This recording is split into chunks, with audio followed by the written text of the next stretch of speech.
Hello दोस्तों, आपका स्वागत है हमारे YouTube channel study lover with airman में।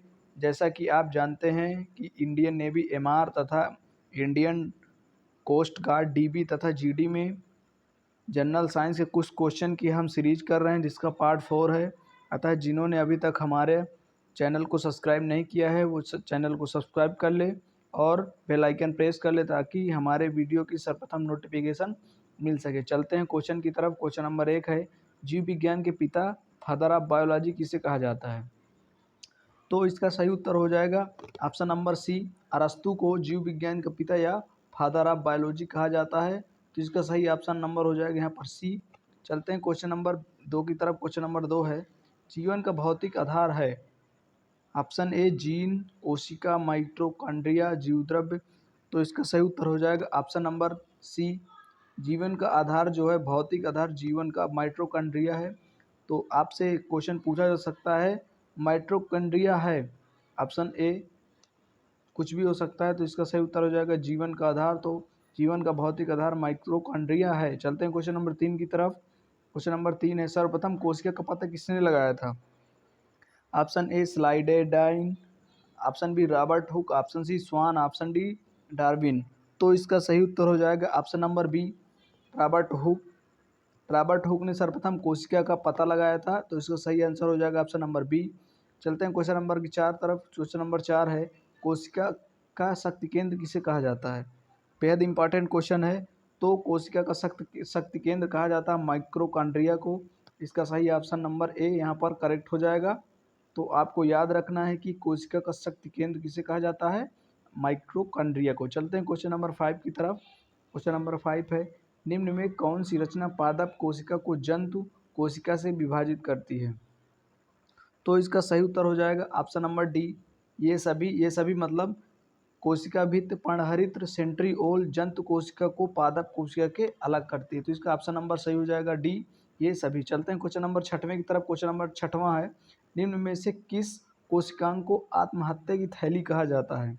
Option number A ribosome, option B lysosome, option C रिक्तिका, ऑप्शन डी सेंट्रोसोम।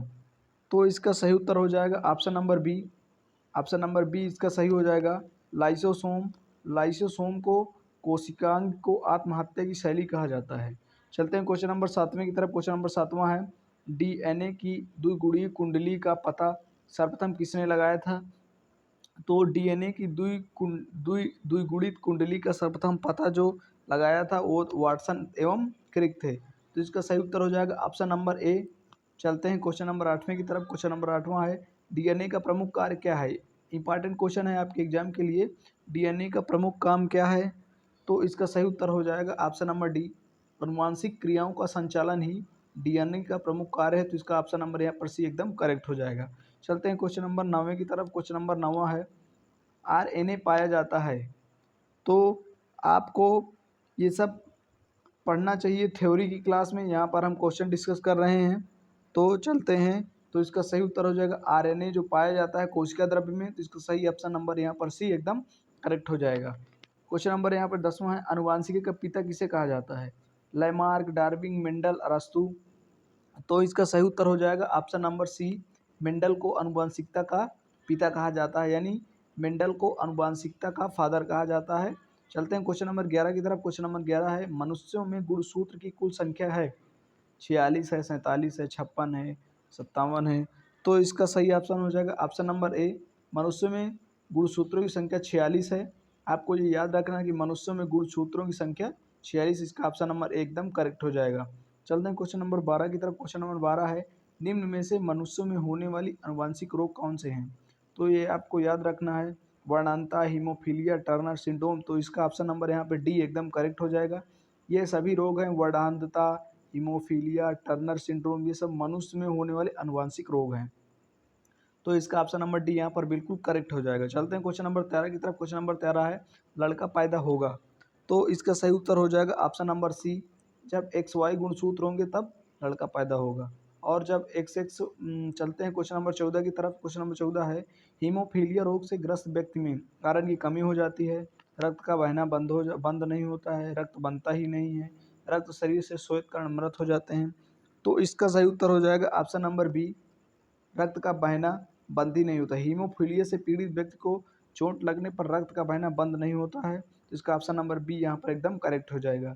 चलते हैं क्वेश्चन नंबर 15 की तरफ। क्वेश्चन नंबर 15 है, मेढक का श्वसन किस अंग द्वारा होता है? तो मेढक का श्वसन, इसका सही उत्तर हो जाएगा ऑप्शन नंबर डी, त्वचा द्वारा, क्लेमों द्वारा, फेफड़ों द्वारा। तो इसका सही ऑप्शन नंबर हो जाएगा इन तीनों से। तो मेढक का श्वसन त्वचा, क्लेमों और फेफड़ा तीनों द्वारा होता है। चलते हैं क्वेश्चन नंबर 16 की तरफ। क्वेश्चन नंबर 16, वास्तविक मछली है, तो इसका सही उत्तर हो जाएगा ऑप्शन नंबर सी, वास्तविक मछली हिप्पोकैम्पस है। इसे वास्तविक मछली भी कहा जाता है। आपको याद रखना है कि वास्तविक मछली का उपनाम क्या है? हिप्पोकैम्पस। चलते हैं क्वेश्चन नंबर 17 की तरफ। क्वेश्चन नंबर 17, मेढक किस वर्ग का जंतु है? तो इसका सही आंसर हो जाएगा ऑप्शन नंबर बी, एम्फीबिया। मेढक जो है एम्फीबिया वर्ग का जंतु है। आपको ये बेसिक क्वेश्चन याद रखने हैं आपके इंडियन नेवी एमआर तथा इंडियन कोस्ट गार्ड डीबी तथा जीडी के एग्जाम के लिए। चलते हैं क्वेश्चन नंबर 18 की तरफ। क्वेश्चन नंबर 18 है, स्तनियों में हृदय में कितने कोष्ठ, स्तनियों का हृदय कितने कोष्ठ का होता है? यानी स्तनी माने मानव, स्तनधारी है, तो मानव में हृदय कितने कोष्ठ का होता है? तो इसका आसन ऑप्शन नंबर डी यहाँ पर एकदम करेक्ट हो जाएगा। 4, हृदय में 4 कोष होते हैं, आपको ये याद रखना है। स्तनधारी वर्ग में रक्त का सबसे अधिक तापमान किस जंतु में पाया जाता है?